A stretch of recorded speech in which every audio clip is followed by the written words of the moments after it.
होता ना, तर त्याला जेव्हा स्वातंत्र्य याची ते वेळ आली तो ऐकायला तयार नाही बोले मेरा देश अलग है, मैं तुम्हारे में सम्मिलित नहीं होता। मग आता कसं निजाम हा हैदराबाद म्हणजे भारताच्या मध्यचा भाग आहे, म्हणजे झालं मधातच दुसरा देश राहील, तर हे कसं देशामध्ये देश म्हणजे झालं भडतं अडचण सुरक्षेच्या दृष्टीने बरोबर नाही होणार। तर म्हणून मग हा प्रश्न म्हणजे स्वातंत्र्य झाल्यावरची गोष्ट बरं, हे सर्व झाल्यावर स्वातंत्र्य झालं, संविधान बनलं, हे सर्व झाल्यावर मग हा प्रश्न आला की तो इन्क्लूड व्हायला तयार नव्हता। बाबासाहेबांकडे गोष्ट आली, बाबासाहेब सरळ वो मैं कर लेता, वो मेरी ड्यूटी है, मैंने देश के सुरक्षा के लिए मैं कुछ भी करने के लिए तैयार हूँ, अगर आप इलीगल भी बोलते होंगे तो भी चलेगा, लेकिन मैं वो करूँगा। त्यांनी आपली महार बटालियन घेतली आणि सरळ चाल केली आणि तो एरिया पूर्ण त्याला कव्हर केला, काबीज केला।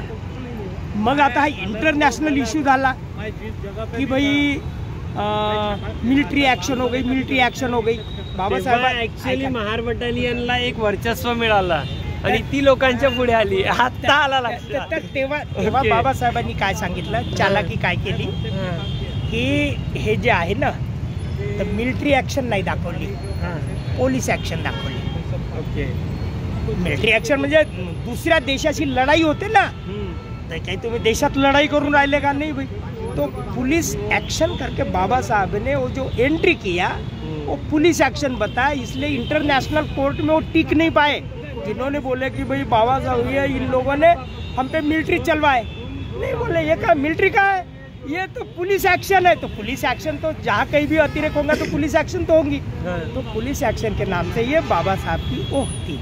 तब कहीं वो नीचे आया और वो अपना एरिया हुआ। म्हणजे अशा अनेक छोट्या मोठ्या अशा घटना आहेत की ज्या स्फूर्ती देणाऱ्या की ते हे होऊ शकतं। तर तेव्हा कुठे या तर बाबासाहेबांचं ते ऐकल्यामुळे थोडं झालं, इकडे नाही ऐकलं तर ते जम्मू काश्मीरची सत्यानाश अजूनही सुरू आहे, पाकिस्तानचा सत्यानाश अजूनही सुरूच आहे की नाही, आणि देशावर करोडोचा खर्च सुरक्षेच्या नावाखाली आहे की नाही सुरू। इकडे लोकांना खायला अन्न नाही आणि सुरक्षेच्या नावाखाली तिकडे आहे ज्याचं काही देणं घेणं नाही। काय जंगलं पहाड नदी नाले रक्षण करून राहिले हे तिकडे समजा, तर ते ऐकलं असतं तर हे झालं नसतं। म्हणून बाबासाहेबांचं कमीत कमी संविधानात काही गोष्टी आहेत तेवढा जरी आज केलं तरी खूप काही आहे।